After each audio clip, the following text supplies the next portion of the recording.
Well, this is about coaching with depth, and I'll share a very simple process that happened over the weekend when we were having an informal coaching session with a leader.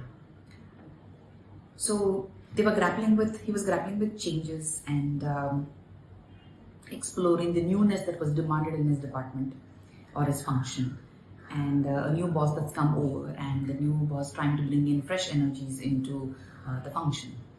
And so he was grappling with, so many years of being in a particular way and recognizing the merit that the new freshness brings in, but still grappling with it. So this was what was happening, and we were, talking for in a while. And then at one point, I realized it'll be a good time to introduce him to the three parts of the mind. And I said, I'll just introduce you to these three parts because he's quite a self-aware leader.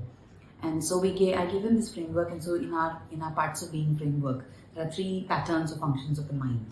And so there is this logical, evidence-based, known, boundaried data mind, and then the fluid, mind that is impersonal ideation and visualization based on a vision.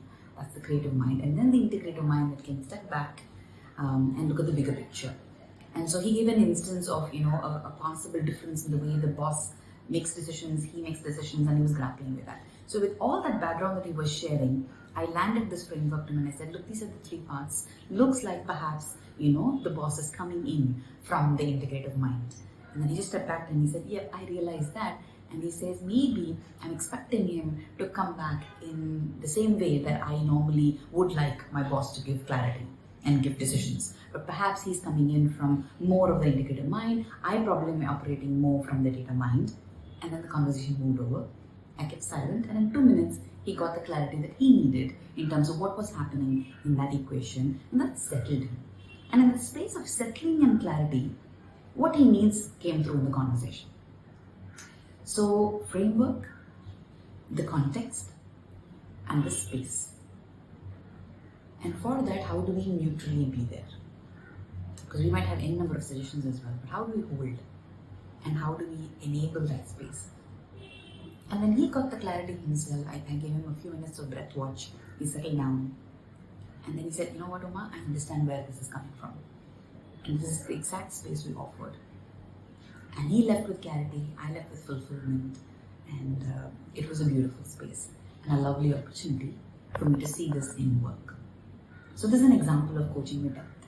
And we have a foundation course where we share these tools with you. The framework, the parts of being, the profiling that you can do for yourself and others, the crafting practices. So I gave him a practice at the end for breath watch and silencing. And pretty much this is the inner tools that equip them to find the solutions, and then we handhold it. Thank you.